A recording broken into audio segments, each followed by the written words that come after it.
Charles Albon Daoui est déjà sur ce plateau pour le forum de discussion du mardi 20 juin 2023. Charles Albon Daoui, bonjour. Bonjour Latifat.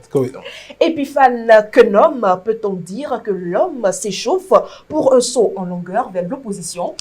Une chose est sûre, il faut constater que l'homme est en train de s'échauffer. Il faut constater que l'homme est en train de faire l'échauffement qui précède toute activité sportive. Parce que là, avec sa dernière sortie médiatique, en tant que militant du parti Union Progressiste Le Renouveau, et à voir tout ce qu'il a, entendre tout ce qu'il a dit sur la gestion de ce parti par l'actuel président de ce parti politique, on peut constater que oui, ce n'est pas fait comme ça au hasard. Il y a forcément une intention derrière, il y a forcément une stratégie derrière, il y a forcément quelque chose qui se cache derrière cette sortie médiatique-là.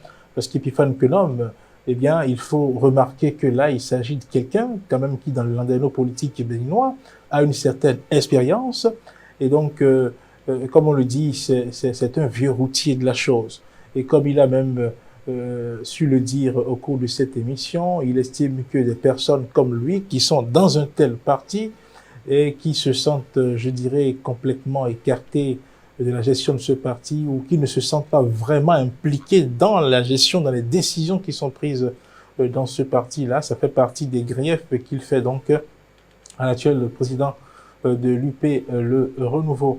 Et si on peut entrevoir qu'il est en train de faire ça parce qu'il veut quitter l'UP Le Renouveau, c'est qu'il faut remonter un peu en arrière pour voir que l'homme a utilisé une stratégie pareille quand il a voulu quitter la Renaissance du Bénin. Là, nous remontons à 10 ans en arrière, notamment en 2013, où Epiphane Kenom, quand il s'est agi de quitter la Renaissance du Bénin, a fait des séries de sorties médiatiques dans lesquelles il a d'abord dénoncé la gestion qui est faite du parti, la gestion qui est faite du président, par le président de ce parti à l'époque. Et quand vous voyez le discours qu'il a tenu il y a 10 ans, quand vous voyez les reproches qu'il a eu à faire à son ancien parti il y a 10 ans, et que vous voyez tout ce qu'il a dit hier sur la gestion du président du professeur Joseph Djoguenou, vous voyez le même fond. Vous voyez que c'est pratiquement les mêmes arguments, la même trame qui est présentée. Et par la suite, je disais donc il y a 10 ans, quand il a fini de faire ça, il a claqué la porte à la Renaissance du Bénin pour créer le parti RDR dont il a été donc le président jusqu'à ce qu'aujourd'hui il intègre l'UP Le Renouveau. Donc avoir le comportement de l'homme il y a 10 ans et à le revoir aujourd'hui sortir en scène dans une sorte de rentrée politique, on peut bien supputer, on peut bien se dire que oui, quelque chose se prépare. Et cette chose qui se prépare là, peut être le départ de ce parti que constitue donc l'UP Le Renouveau. Pour aller à quelle destination?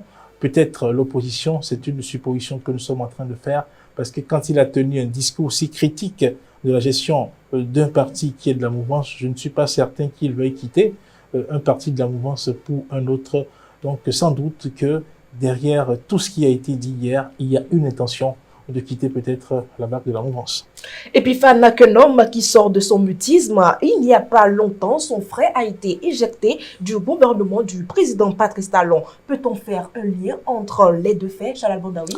Bon, c'est possible. Vous savez, avec les acteurs politiques, tout est possible. Il se fait qu'en politique, les domaines de possibilité des choses se trouvent élargis.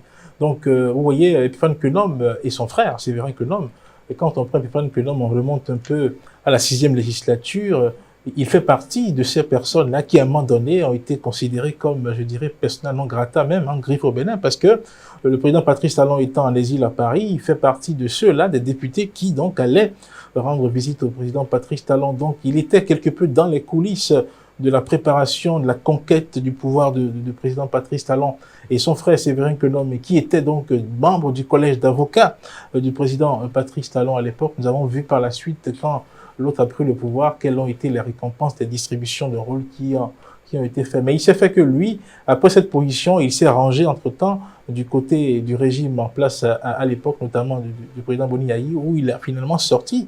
Il a été comment dirais-je, nommé préfet du littoral, et c'est ce poste-là qu'il a occupé jusqu'à ce que le président Boni Yayi change passe la main donc au président Patrice Talon. Donc, en temps, il a encore rejoint le gouvernement avant de se repositionner aujourd'hui dans l'UP Le Renouveau.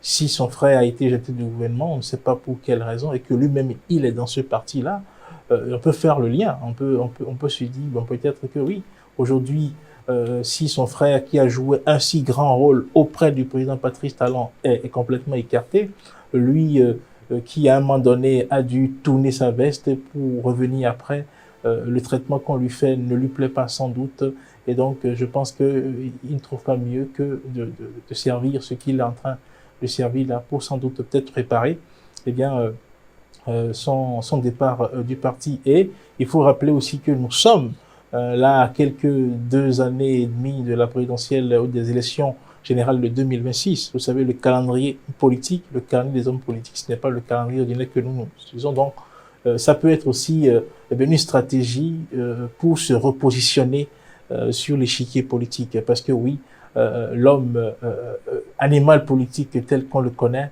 vous savez, ceux-là qui ont le virus de la politique dans le corps ne se laissent pas tuer comme ça. Donc, on peut aussi considérer que oui, il est en train de développer une stratégie pour un nouveau positionnement. Parce que oui, il faut constater que l'homme ne fait pas partie dans ses convictions. Il n'est pas le genre de personne qui joue les seconds rôles dans les partis politiques. On a vu à la RB quels ont été vraiment ses rôles, ses positions. Donc, dans l'UP Le Renouveau, il ne trouve pas l'expression, il ne trouve pas l'espace pour s'exprimer comme il se doit. Ça peut bien justifier tout ce qu'il est en train de faire. Et on ne sera pas étonné de le voir peut-être dans les mois, les semaines à venir. On ne serait pas étonné de le voir claquer la porte de l'UP Le Renouveau.